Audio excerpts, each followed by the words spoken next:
That's awesome. All right, everybody. Hello and welcome to the 13th Harmonic.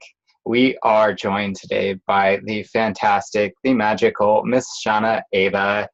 Shana, welcome to the show. Are you excited to be here? Oh, thank you.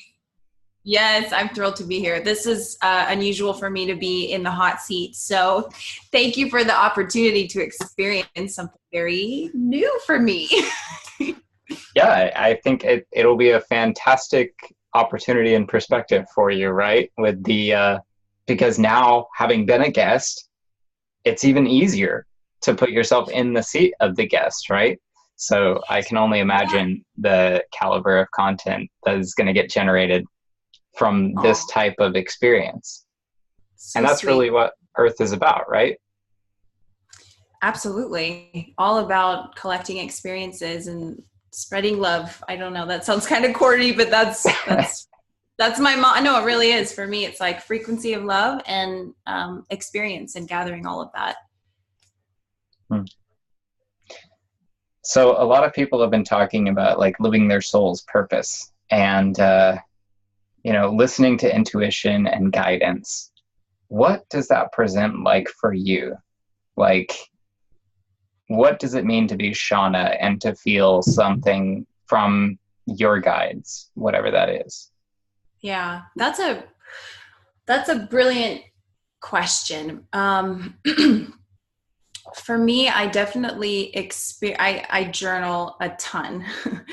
um, I know my guides communicate from dream time, symbology, meaning numbers, license plates, synchronicities.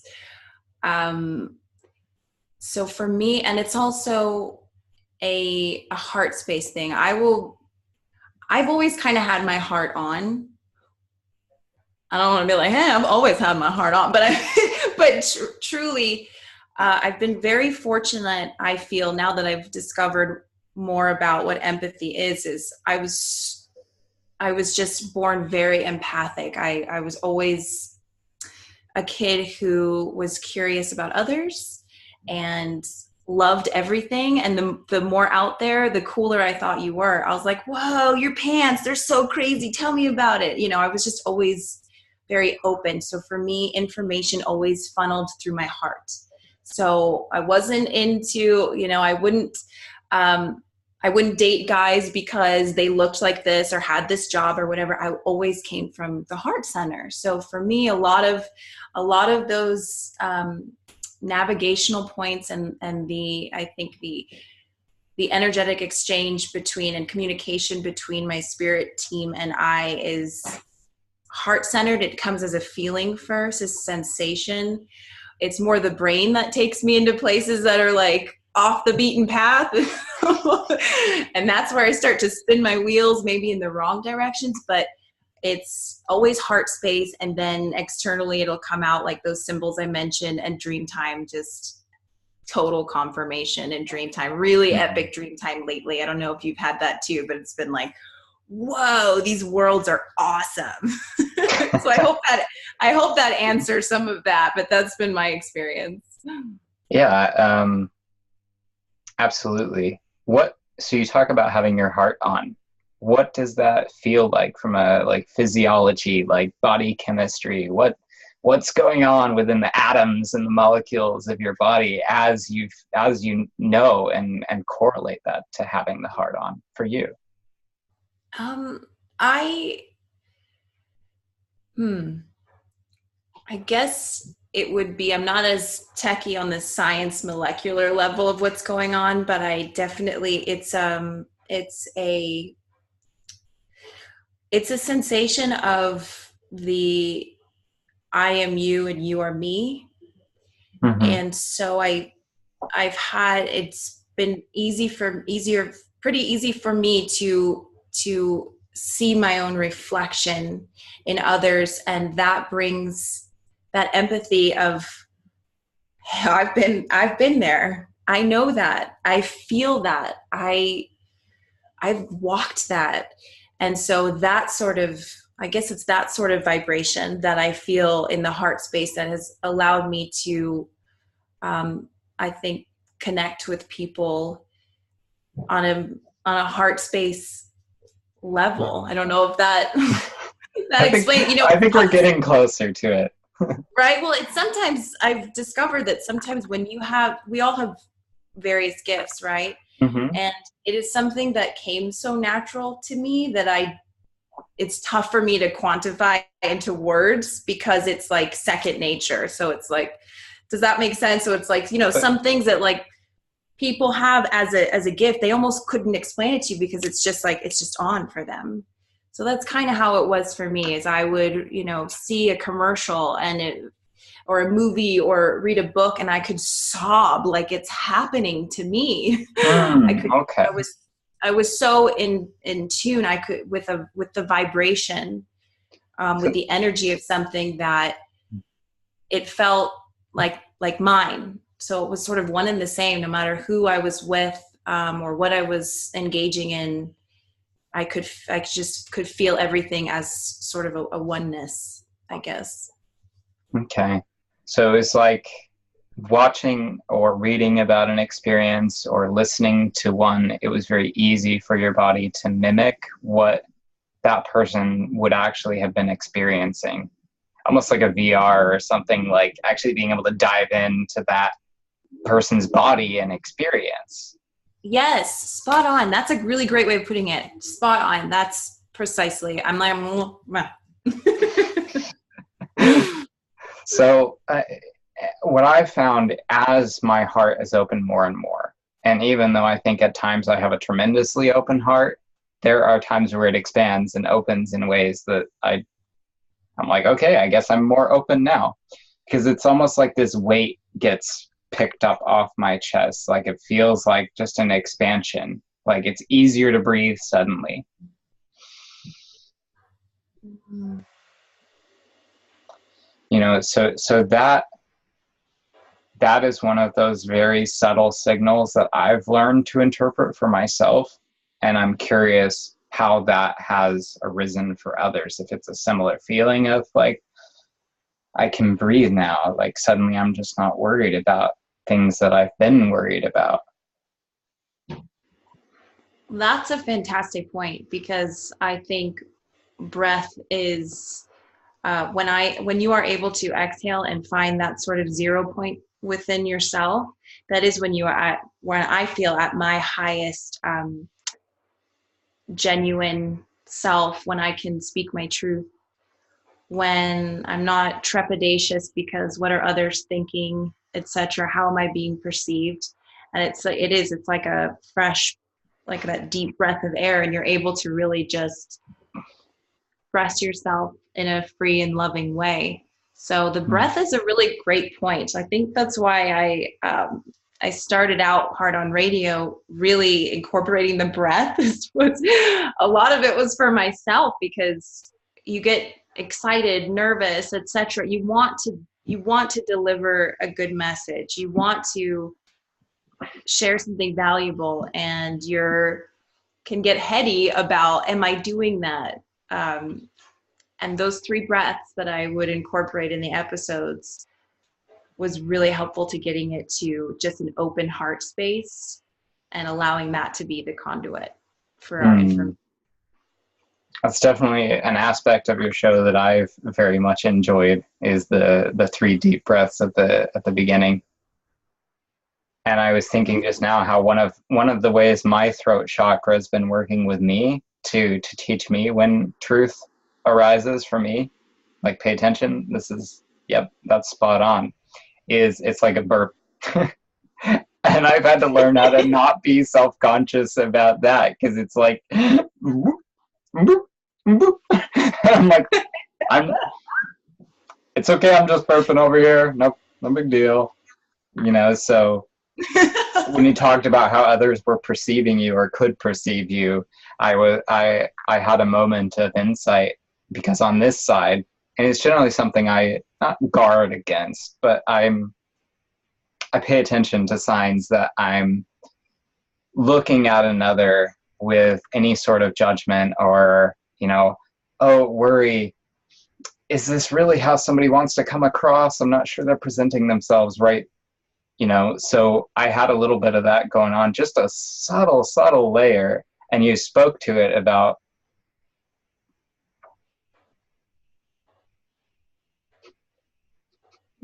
sometimes my words just, it's like they flatline. I go to speak and suddenly there's nothing left to speak to. It's like the timeline just gets deleted. That's cool. It's cool, but it's also somewhat disorienting at times. And I've found myself experiencing some embarrassment right now because it's like I felt awkward in that moment. I'm like, well, but I had this line of thought. I've absolutely had that, and I'm going to honor the fact that you listen to it and you don't try to just fill it, that void, with randomness, because that would be my like, oh shit, let me steer this somewhere random. I actually really love that you just honor the fact that it's just boop and sit with it until it wants to return, or if it does, maybe it doesn't return.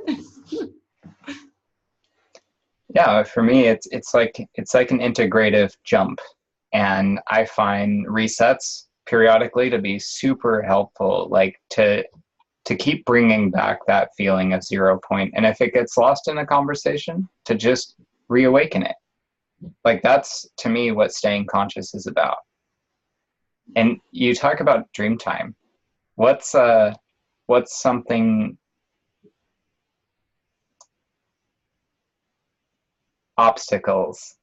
That's what I was wanting to say. Obstacles in dream time.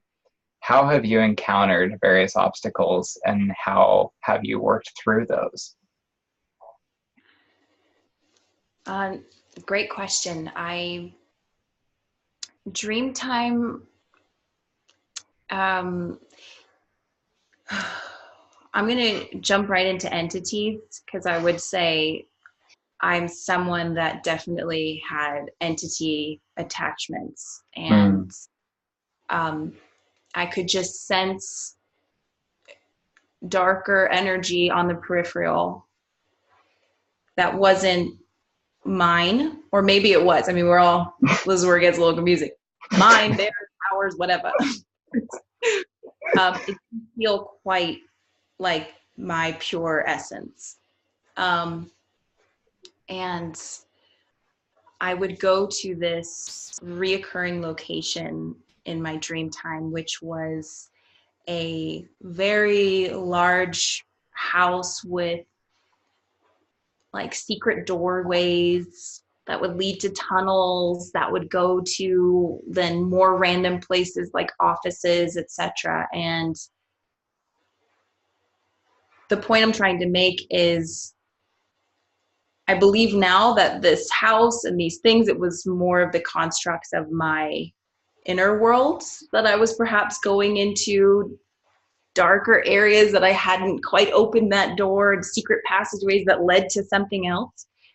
And it dawned on me to ask for some assistance in dream time with these entities.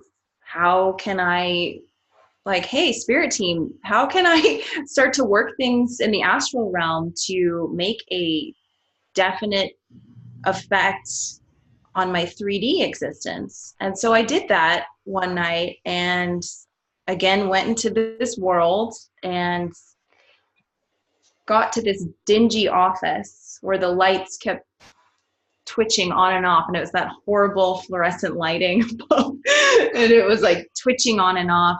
And all of a sudden this man he jumps out at me, and he's, I don't know, he looked like 40s human looking, but like kind of small. And he started like trying, like poking at me, like antagonizing me. And he's like, hey, what are you doing here? He was like very like salesman-y, like, what's going on? He was trying to, I can tell, antagonize me, attack me in some way, but he didn't want to kill me. He didn't want to kill me because I was his life source at the same time. So although he was there frightening me, using all of these tactics. He was also, I could also pick up a sense that he was living off of me. So you don't want to cut off your life force, right? So finally, I don't know, he kind of did like this kick towards me, and I grabbed his foot and he fell to the floor, and I put my boot over his throat and then just yelled for backup and woke up right there. And that very day and from then on, I had such a huge release in my energy field. I didn't feel these entities around me anymore. I just felt my energy was now sovereign and mine and locked in a safer way. Like it was all my own essence. I wasn't getting that creepy interference energy. So that's where you could really, I think if anything's repeating in your dreams, it's trying to show you something, and you should look at that. Having the intention before dream time, what are you working on? What do you want to heal, etc. And now that I've practiced that for so long, I'm just having a lot more fun in dreams now. Now it's more of like these epic landscapes, flying, swimming, straight up Aquaman kind of stuff. But as soon as I'm dealing with something in 3D that looks like it needs to, hey, let's work on this, it'll start to present in my dream time again. And it seems just like this loop that happens until your spirits are trying to tell you, your guides are trying to tell you, look at this. So look at it.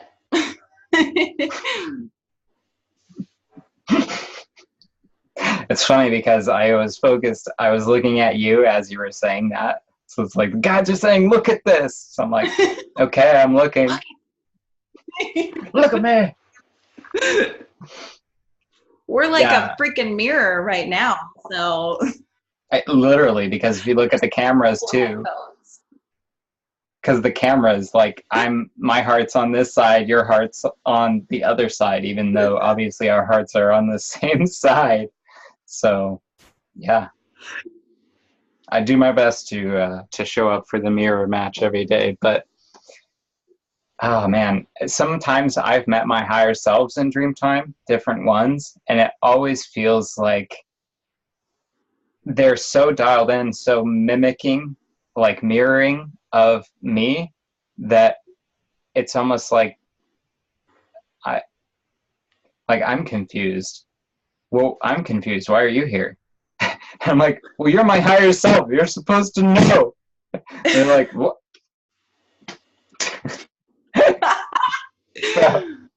So yeah, it's like playing hot potato. When I go up into dream time each night, it's like I get to one dimension, I get to 6 or whatever, and then move over to 7, reawaken. I get through 7, get thrown over to 8, and it's like I can see that at some layer I'm going up the telephone, because my goal is get to highest light, Mm-hmm. And it's common. I've met most of all my night side up to 12D.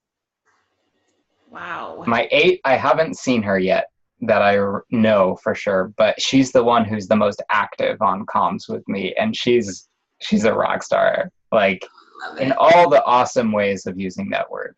She's just on it. Like I can call her, and I know I maybe it's the 8s. I don't know what it's like for other people, but my 8D is solid. And at first I had a great deal of trepidation working with my night side, because I was scared about getting into, contracts or asking for something and having them give it to me, but then finding out later that, well, you signed up for this as well in order to receive that. Yes, I understand that.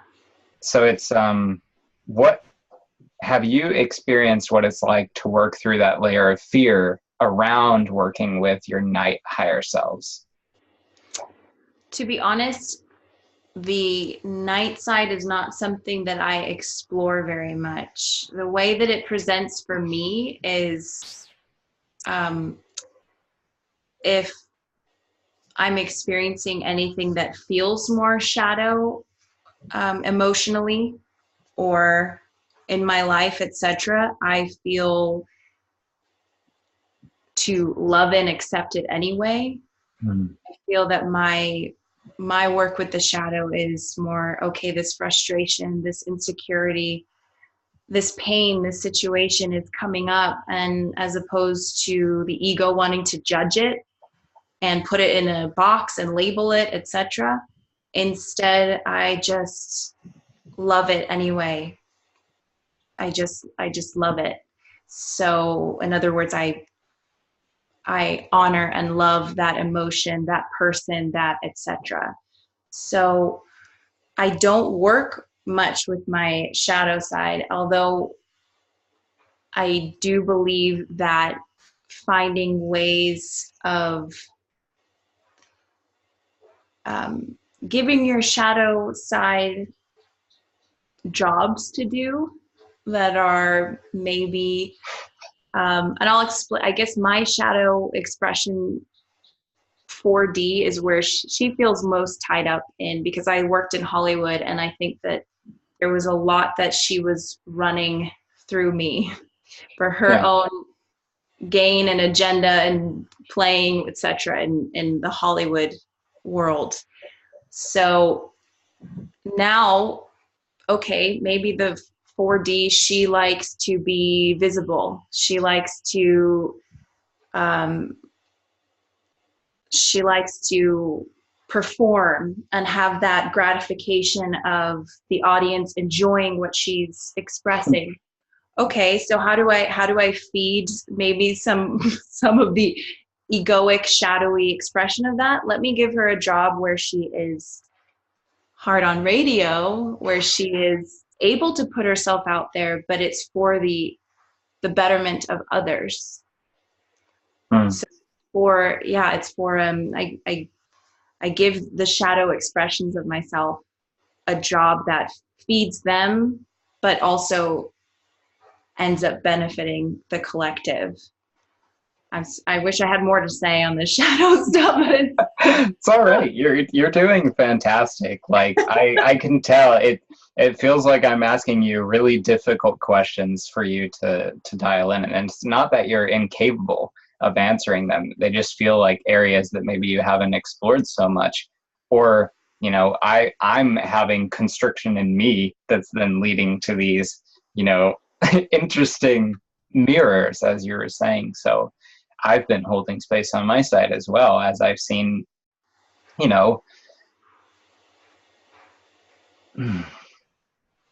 there's another stream that disappeared, so I'm just going to breathe for a minute.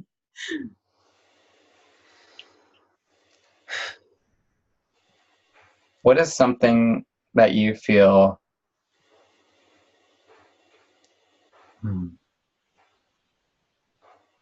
something I like to play with is the experience of what it's like to actually be in 5D.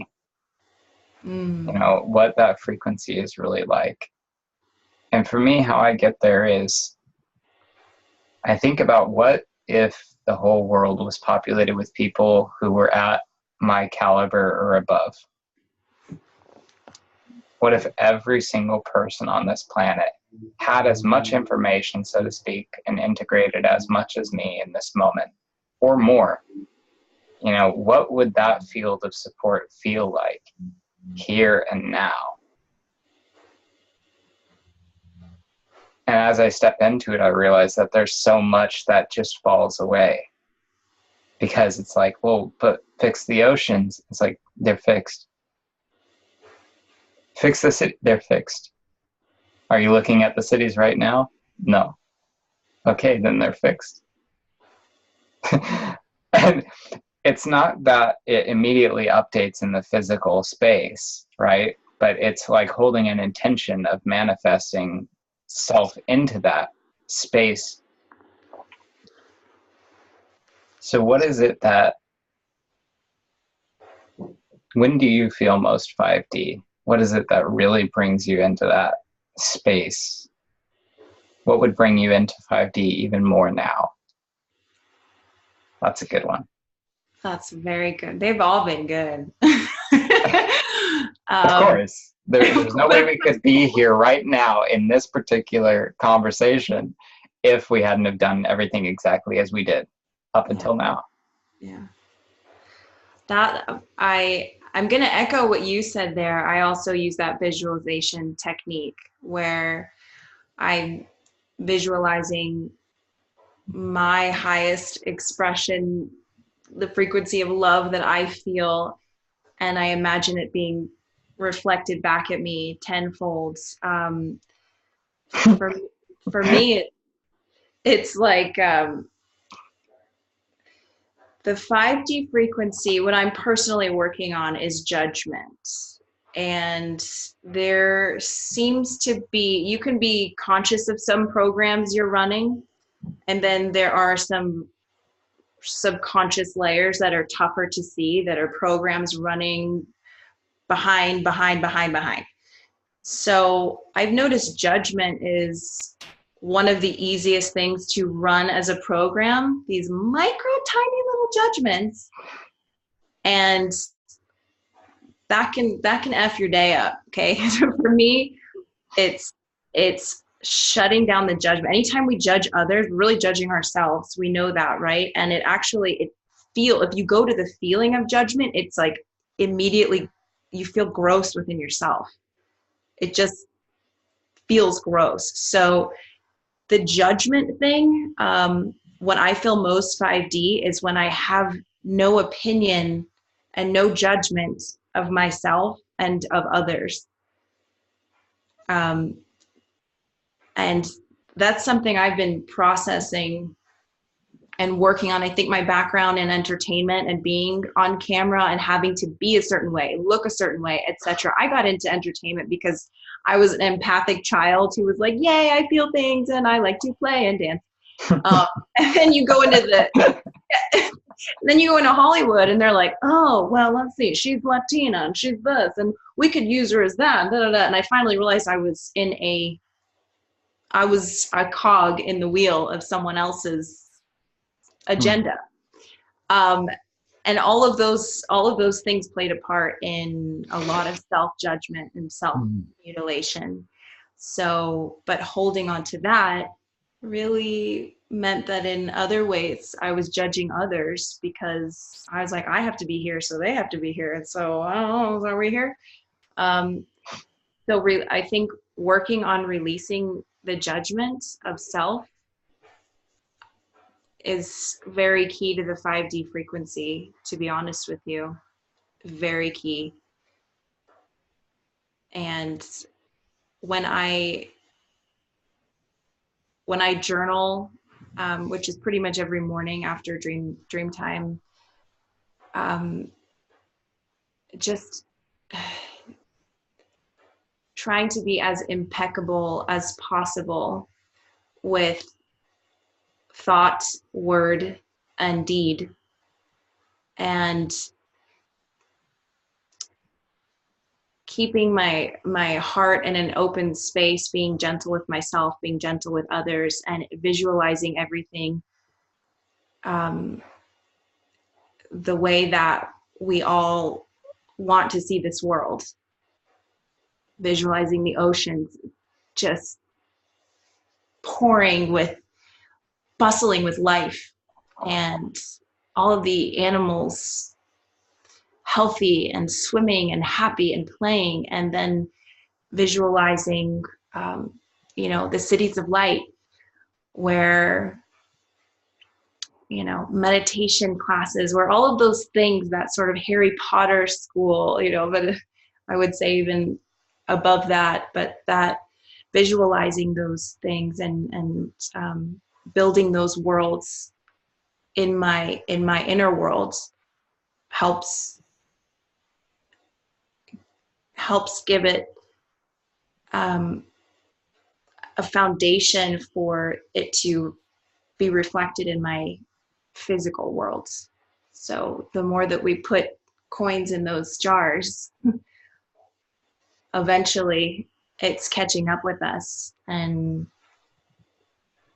we're going to be seeing and experiencing it and feeling it. Because I know you've had moments, and I've had moments where it's like, whoa, is this fifth dimension? You like wake up and you're you feel it right there. The veil is so thin, it's right there and available to us. So I just keep focusing on that. And when I have times that are tough, I just mantra for help. Keep asking for help, keep asking for guidance, give me signs, give me help, take this from me, give it to God, etc. Whatever you have to do to just keeping on that. What's so great is course correction is very easy. Okay, I lost my temper in traffic today. Course correct. Cancel, clear, delete. Didn't mean that. Cancel, clear, delete. Back to 5D frame of mind. Back to open heart. So that was a lot. I thought it was funny though, because at the end there, you kind of went off and back into what could be seen. I'm not saying that it is, but it could be seen as non-5D, right? To somebody who's listening and isn't in the 5D space, isn't in the heart space where everything is already peaches and cream, so to speak. They hear, I can see a person hearing a conversation about things that were in the past as far as having been experienced by people, and then thinking that that person is still asking for those things to change or something to be altered, as opposed to just accepting everything that has happened already, and like still being allowed to in the moment reference the past but not have any sort of judgment tied to fixing it or correcting it. Like being able to talk about something that happened, like a challenge with the oceans or whatever, but then simultaneously to continue holding that field of there is no challenge with the oceans. It's like nullifying any thought that's actually would be discordant with that field. I've heard that angels don't really have lower level thought forms, so to speak, so like doesn't even pass the threshold. And I think that that's a crucial phase of self-growth, and it's one that I'm approaching more and more. I wish I could say that every single day I wake up and feel fantastic and my inner child's in the suit and like just ready to rock it. But sometimes I see things or sometimes I have seen things. Because see, by me saying sometimes I see things, I'm then projecting that into the future, right? So it's finding those little ways in which I've been unconscious and just gently easing out of it. Like just slowing down again.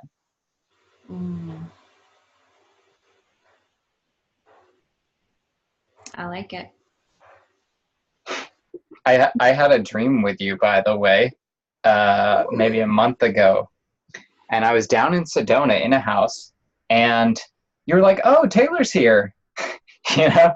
And then I tried to speak, and you said, I can't hear you because of your ankh. Were you wearing an ankh? I don't know. I didn't see my body in that space. So I thought it was interesting. I'm like, how would an ankh cause me to not be able to speak? There's something about Egypt that's blocking my throat. You know. That's really interesting. Have you had any further insight after that on it?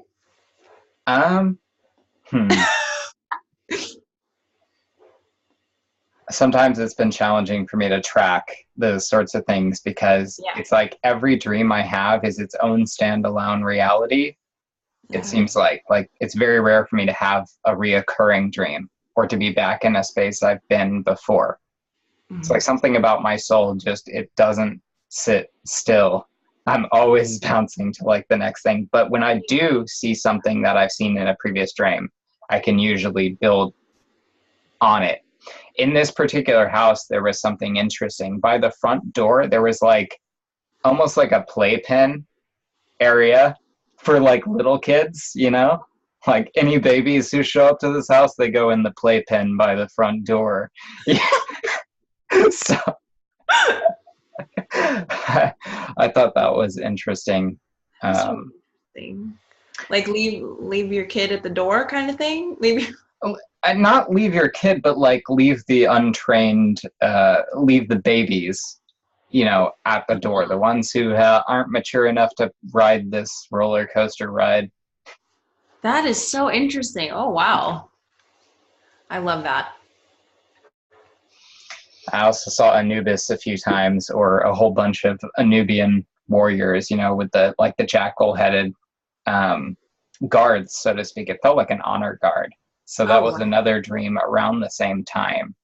So I don't know, shortly after that, I think my AD came online and she started talking to me.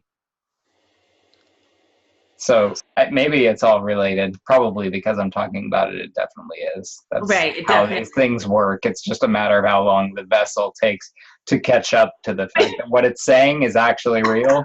It's like, what? Exactly. Oh, I love that. That's so rad. Yeah, I've thought it's kind of funny for me because most of my higher selves have shown up in the form of women. So it's like my 4 is a guy from what I've seen. My Mhm. 6, 8, 10, 12, all women. Oh wait, no, my 10 is a man, Okay. and we're gently learning how to give a hug. It's the phase we're in right now because Oh, he's. I'm sure he's had some difficulties in wow. life, so working through it though. Yeah. And the night side, I'm fascinated that that was something that, see, it really intrigues me when people are, I know Brother Alexander and Brother Rion and you, it seems like some people tap into that or have greater memories or connection to that. So I don't want to ask, am I allowed to ask questions? I would love Yeah, to of course.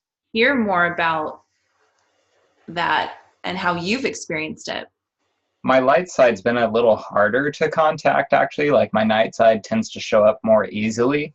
But there are a couple things that I've learned in dreams. Like, if I'm in a random group of people and I don't really know anybody, none of my family's around, none of my friends are around, I'm just there, right? I've learned that 9 times out of 10, maybe more, one of my higher selves is standing in that group. So I'm like riding shotgun by a higher self, and it's up to me to notice and be like, who's my higher self in this dimension? And I think there's a universal law that if a lower self asks that, they have to reveal themselves in that space, right? Wow. And I've noticed that when I'm in a night polarity, if I call for highest light, there's like no immediate response. But if I'm in a good space and I'm lucid, and I call for highest light, hey, highest light, show me what I most need to see. Things shift instantly. It's like shaking the reality, and then I'm going through an astral tunnel, or I was in a bed once with a mobile above my head, like of the solar systems and everything up in a high place. So anyway, there's an immediate response from highest light, usually. But when I'm in the night polarity and there's no answer, I'm like, I'm in a night polarity. Who's my higher self here? And then they have to reveal themselves. And I'm like, okay, what dimension is this? Yada, yada, yada. What's your name? you know?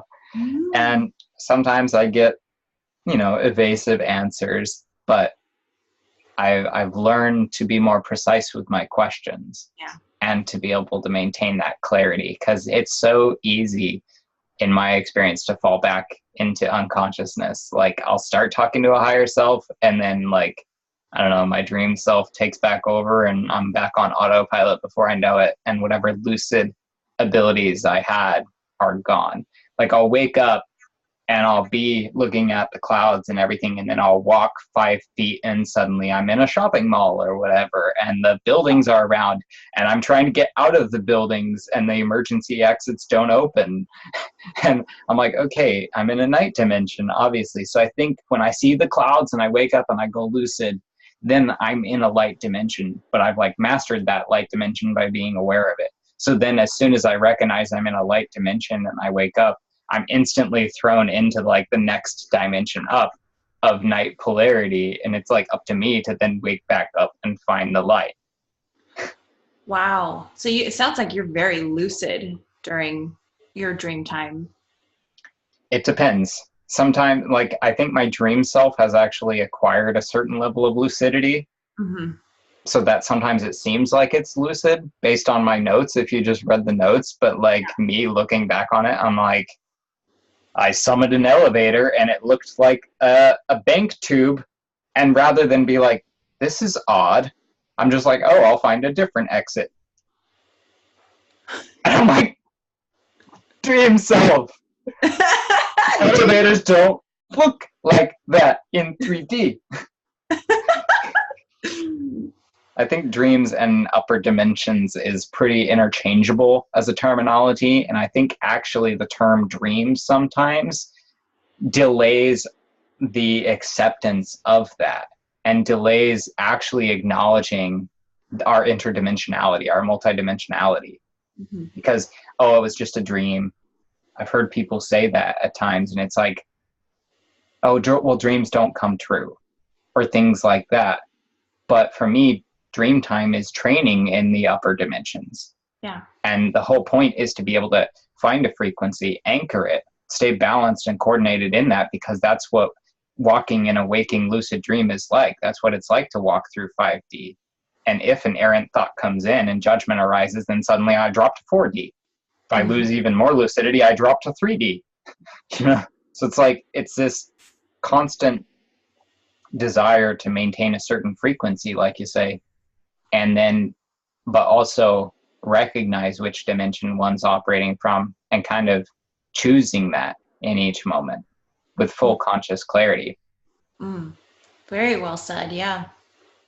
My 5D is a lot of fun. I've met him a few times. I asked him, you know, what's the key to waking up or whatever, something like that. And he put his hand on my heart and he looked at me and he said, love. It's like calm. You know, and that whenever I really need to step back into my heart, I think of that. And sometimes I just start crying, or I get close to crying, and I don't want to cry. But some part of me does want to cry.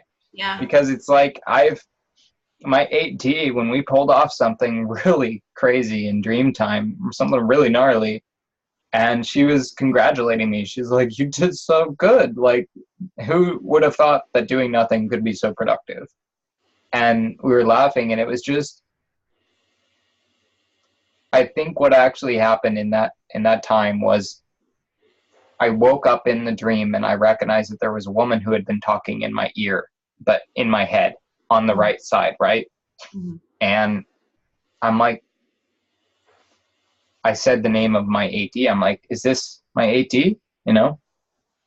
And she's like, yeah, good job. You're awake.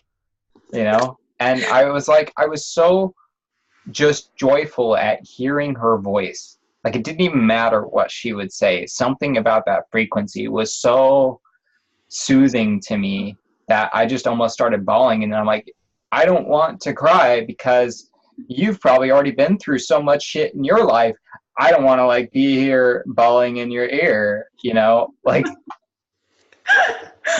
Oh my gosh. That is such an epic story. Yeah. I love that. That was the sensation like a bliss. It was like, have you seen the video online? There's a video online of a woman who is hearing for the first time. She gets like an implant or something on her ear, prosthetic device that helps her hear her own voice.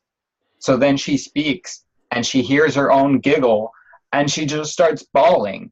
Like that's the feeling that I had. Like it was this feedback loop that was finally reconnected. And I don't know how long that's been shut down. It could have been 52,000 years or whatever since I last felt that. I joke that I feel like I fell asleep in Atlantis and woke up here. I think I got so bored with watching the day-to-day stuff that I was just like, okay, boom, peace. I'm just going to wake up progressively longer and longer and see how well I can do. Because it's almost like I think certain beings get to a point where just nothing's challenging to them anymore. Mm. It's like, so the only challenging thing for me was to go to sleep and let my descendants wander off and see how fractal the code can become. And then I'll do my best to wake up at a random undisclosed location and reintegrate it all. Whoa. Well, yeah, you gotta be, it's always the most badass of beings that have challenges like that. So I love it. It says something about you. Yeah, I mean, at some level, I feel like I was just a grandpa taking a nap and waking up. So I don't know how badass that part is, but I think most grandpas are pretty badass. Yeah, they are, aren't they? Yeah. I never got to experience either of my grandfathers. They passed away beforehand. So yeah, if I had a grandfather in my life, it would have been pretty badass. My mom's dad, he was like 80% deaf the whole time that I knew him, so it wasn't like I could really have a conversation with him very easily. But he was well read, and he was a very gentle human being. I remember that, and very intelligent. Oh. And my dad's dad, I didn't really know, so I think he was. I'm sure he met me at some point, but I was so young that maybe that'll come online at some point. Yeah. But enough about me. I kind of hijacked it with the dreams. That's what happens is I'm like a dream walker. So just I've been looking for the right people to actually like do that with. Mm-hmm. You asked a question about working with the night, and I hope that I answered it somewhat.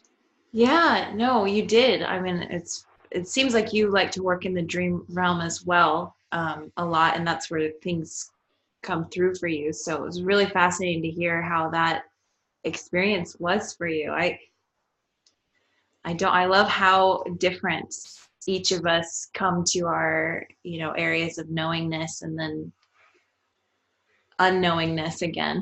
It's every time you learn, you feel like you know nothing.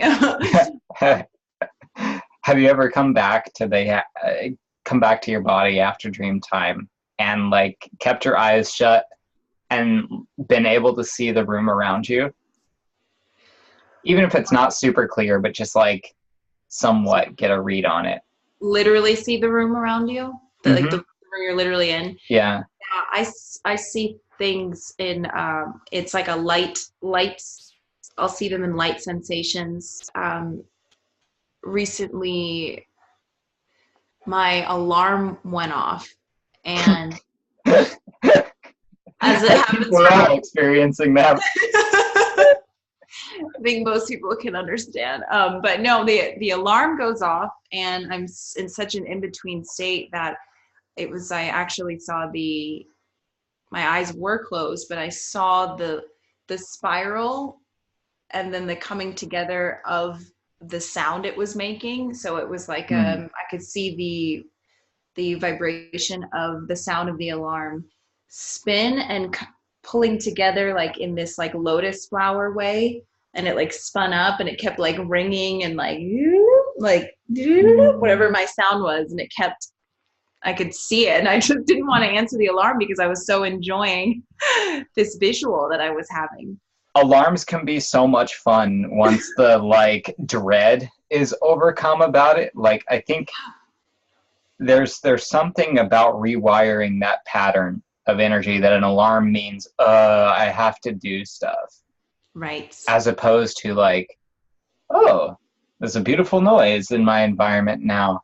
Oh, I get to go do something that I was planning for a while, Yeah. Yes. And I love that you use the word get to do it, because thoughts are things and words are worlds, and more I'm working on correcting myself and keeping my keeping the language that I'm using to more honestly reflect what I want to convey. And something just like that, I get to do the dishes. I get to go to the gym. That in and of itself can completely shift the energy around something. So I love that you just used that. I do what I can to be conscious about my words as well. So I love that you brought up the alarm, because just earlier today I was listening to mine go off and I was just listening to it, just hearing the beep and like, it's like planned but unplanned music. Yeah. Even ads I've started to learn to listen to in that same manner. Like I just treat it as like a higher self interlude.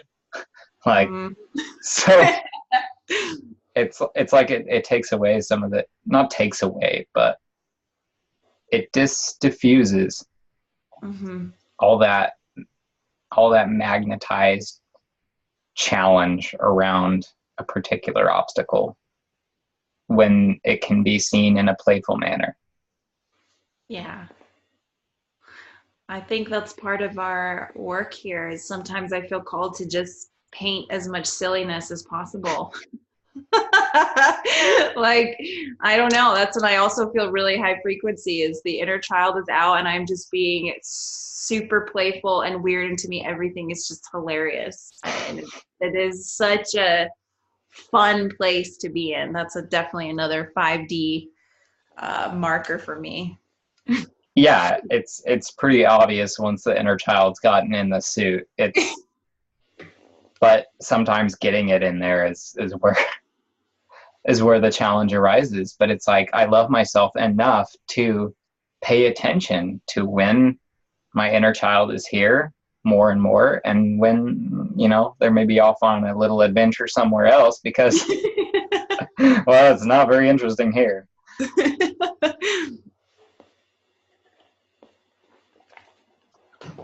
I just pictured the Goonies. The movie I have yet to see. Oh, you got to see it. Well, for me, I think being female, it didn't resonate as much, but all of the dudes they seemed to love the Goonies. I saw it once and it was like it's a fun little adventure for sure. You're chasing treasure. So it's kind of epic. For me, there was a book series that really resonated growing up. It was called The Sword of Truth by Terry Goodkind. And that gentleman is definitely a wizard of some extraordinary caliber, because that book it's like it was channeled just for me. Wow. And it's not, it's not in the genre of so-called channeled material or anything. It's fantasy. But it's this huge arc, and it's basically learning how to wield a weapon forged by wizards that takes a measure from the user. It's like the intent is what, so it can cut through any obstacle, but it will not cut someone who is perceived of as a friend. And this isn't like a objective thing. It's a subjective thing. I think I'm saying that correctly. So it's the user's intent that defines whether somebody is friend or foe. And if they're unsure, the sword might stop when you need it to work, right? And it also tests with pain. When you take a life with this sword, the first time you do so, it takes measure of your intent. Why did you kill this person? Was it in self-defense? Was it to protect someone you love? What was the purpose? And so it's almost like the pain comes in, and if you cave into it, if the person caves into it, then it's like they are submitting, they're becoming a slave to the sword. Oh. And then the other flip side is when you assert the will and say, use that anger that is valid in this case, the anger that you're experiencing pain that this person is experiencing pain because of doing something that had to be done and was the right thing to do. So it's like being able to overcome pain when that pain is not necessarily valid in that scenario. Ooh. So yeah, it's got some very compelling principles about that, and it changed my life reading that book series. Wow. I mean, I was kind of like reading Lord of the Rings when I was in, high school and stuff like that. So I was a library nerd. I worked in the library for 2 years. That was my extracurricular. Did you? Oh my gosh. Yeah. So I'm sure my Arcturian was definitely planned that one. Very pleased with that, yeah. It's like, well, you've always worked in libraries, boy.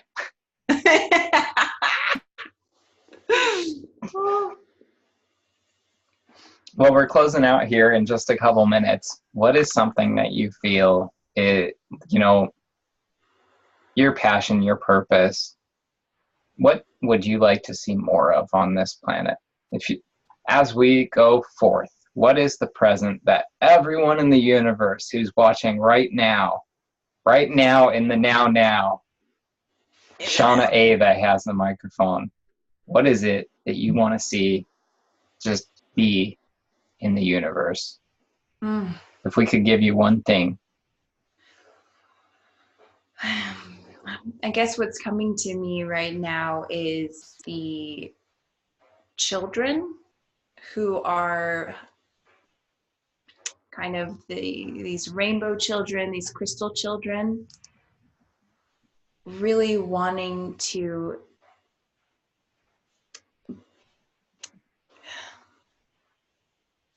give them the planet that they deserve, to give them a higher experience than, say, we had. Just feeling really called to protect the kids and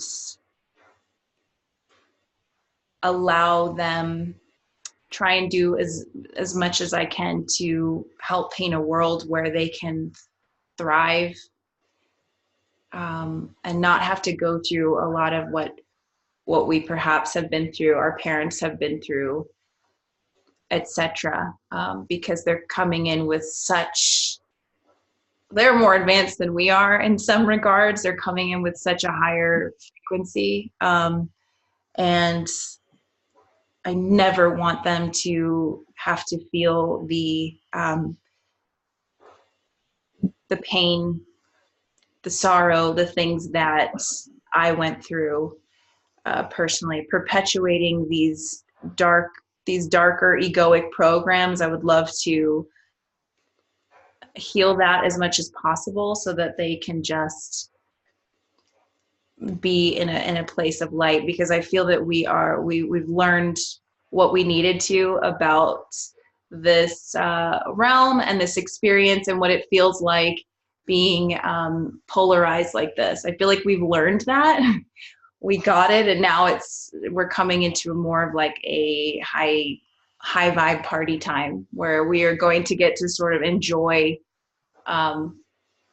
just reaching that more fifth dimensional loving space, that space of understanding. So yeah, whatever I can, whether it be through media or creating schools or anything that I can do to help paint more of that world, is what I'm passionate about.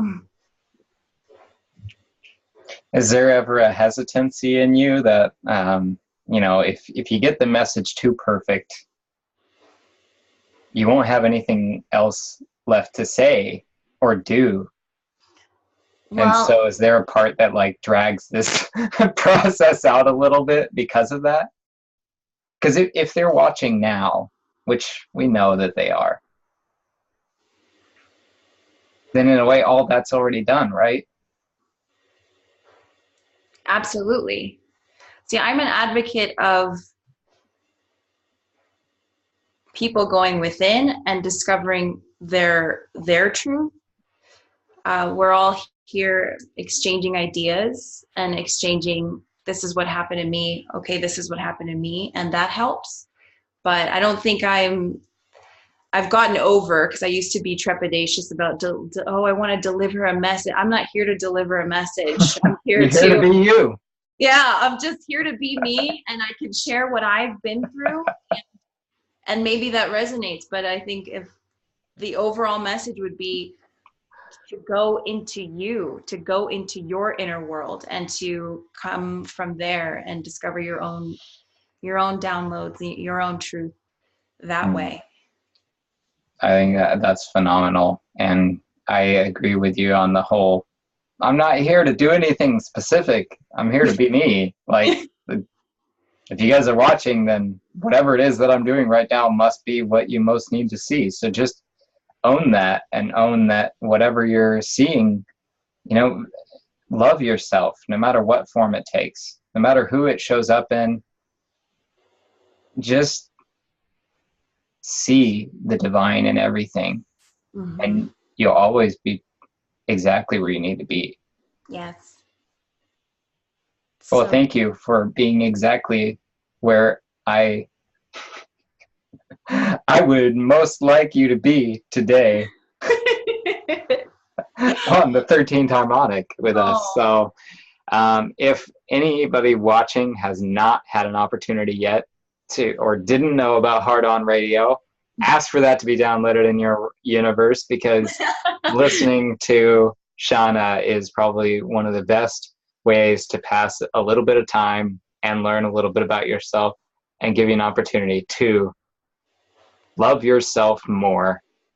Like, that's it. That's when I watch people, it's not about how can I disagree with them. It's about how can I feel what they're doing as if that's just part of me.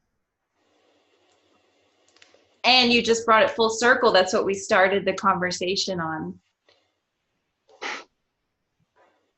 Well, we'll see about bringing more and more things into the circle of completion in the soon after.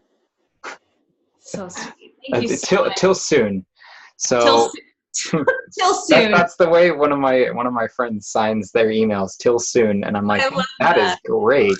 Oh, so, well, you're it's so lovely to connect with you, truly. Thank you for having me today, and to just look in this mirror of Team Light and Crystal Current, and just really loving to share space with you today. Thank you. All right. It was a pleasure to have you.